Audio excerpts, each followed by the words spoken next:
What's happening, YouTube buddies? Long time no video once again. So I bore you guys with a driving vlog video because I don't have a whole lot going on other than work. And it's been too hectic to deal with videoing landscape type work, that sort of thing. So I hope you all understand. Hope everybody's doing good. What's on my plate? Well, we're elbows and assholes with work, so no surprise there. It's that time of the year. It's been strange this year because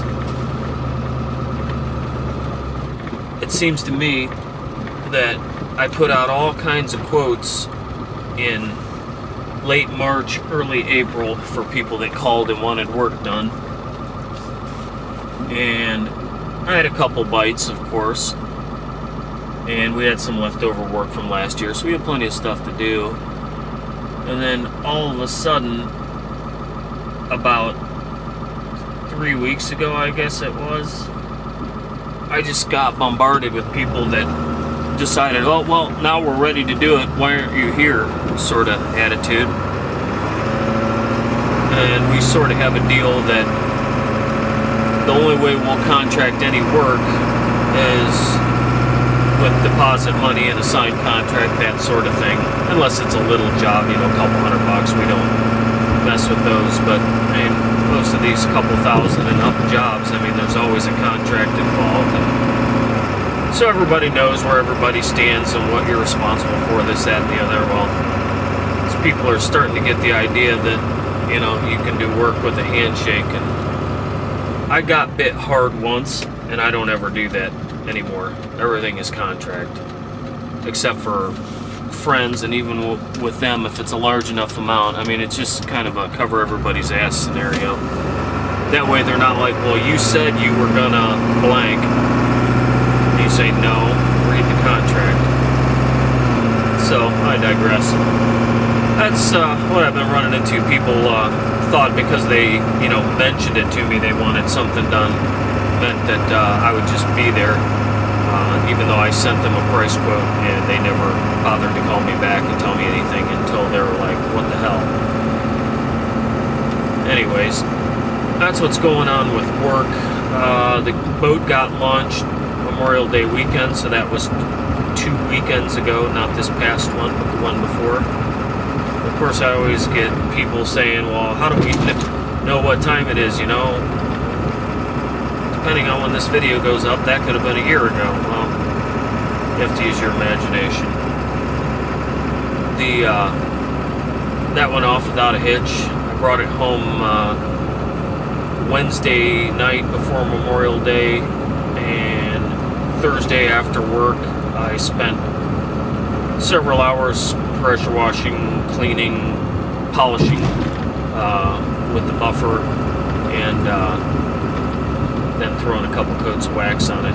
I purchased, and at some point I will do a review on it, or at least what I know about the machine. I purchased a Flex 3401 forced rotation dual action polisher, and that's a pretty sweet polisher. I was going to buy the Roops Bigfoot, but before I choked up $400 or $500 for a expensive Italian polisher, I decided that I would go with the masses and buy the forced rotation one. So it spins like a buffer, but not at nearly the speed, and it has an oscillation type deal to it. And it's definitely not the best tool for gel coat on a boat, because gel coat is so soft and oxidation loads up foam pads really quick. I tried it on that, and I started to like it. I guess if I would have had 3 times as many pads, so I didn't have to keep cleaning it, I probably would have enjoyed using it more. But it was also one of the first things I used it on. I used it on my wife's hood of her vehicle, and that was pretty sweet. Did a nice job, took out all the cobweb scratches and stuff like that. Guys claim you can use it to take out a 1500 grit scratch on clear coat if you're wet sanding. I still think I'll be reaching for the for the regular rotary polisher and a heavy cutting foam pad or a wool pad. The problem I'm finding with the foam on fresh clear coat is it's so soft it gets real bitey. But I don't like using the wool all that much because you run a higher risk of burning through, but on edges and things.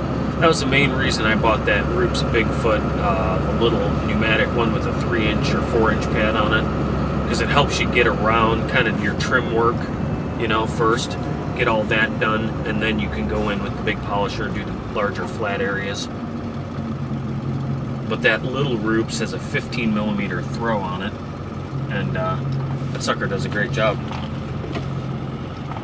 Nice. I just had a semi decide he was going to swing all the way into my side of the intersection just so he can turn left in front of me. It seems kind of stupid, but hey man, I don't make the rules. But yeah, that little polisher is nice. So I'll do a review on the Flex 3401 here as soon as I can find some time. I've been doing a lot of work around the house.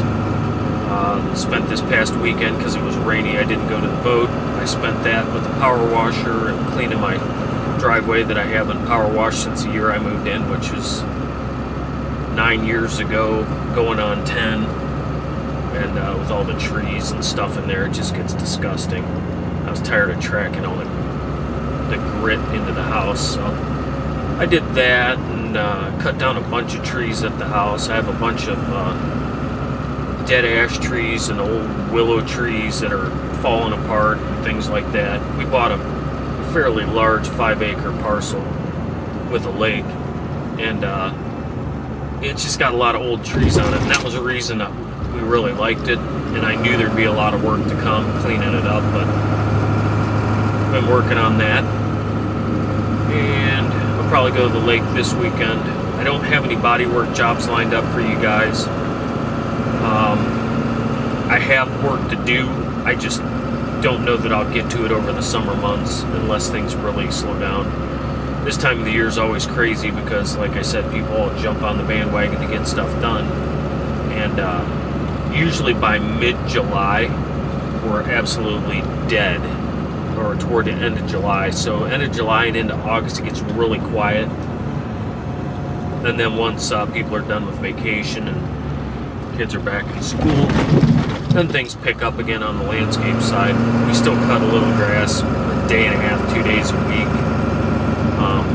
But most of it's all construction, irrigation, retaining walls, patios, all kinds of stuff. I mean, anything that requires digging in the dirt, we pretty much got our hands on it. They still haven't come to pick up that international semi-truck cab. That's still sitting outside my shop with plastic over all the window openings in it. I talked to my buddy. He said, well, definitely this week, because the place that I painted it for, they deliver landscape supplies, so they were very busy up until Memorial Day. They were hoping it might slow down enough they could come get it. We'll see. Another thing on the agenda, we're gonna put seals in the oil cooler in this truck here. The oil cooler's been puking oil a little bit out of the oil cooler since I bought it, and now it's puking enough that it's pissing me off, so I know it needs done. So we'll get some seals ordered for that. Get those changed. I'm tired of it dripping when I pull, and I don't pull into people's driveways because it'll leave like one drop right in their driveway, and of course it's diesel oil, so it's black as hell. So I try to avoid that. That's going to get changed, get seals put in it, and then at some point here, I'm sure it's a long way down the road, but we're going to put box sides on this truck. The repairs that I did a year ago, one side still looks, it's bubbling. The other side actually broke in an area that I didn't repair. So they're just Swiss cheese. There's not much left to them, so we'll do that. Maybe I'll get a video together when I do those oil cooler seals. I know it's tight quarters down there because it's really tight between the block and the cross member of the frame and all that, but maybe once I get it out. I know if anybody watches Diesel Tech Ron on YouTube, he does some really good Power Stroke diesel videos and repairs. It gets the camera in there in those real awkward angles, but I'm not that comfortable with those kind of repairs, so I don't know if I'll stick the camera in there or not. We'll see. But that's what's going on for now. I'm hoping to get some more stuff going on here pretty soon where I can get some video for you guys, but it's just been real hectic. So that's what's happening. Hope everybody's doing good, and catch you guys later.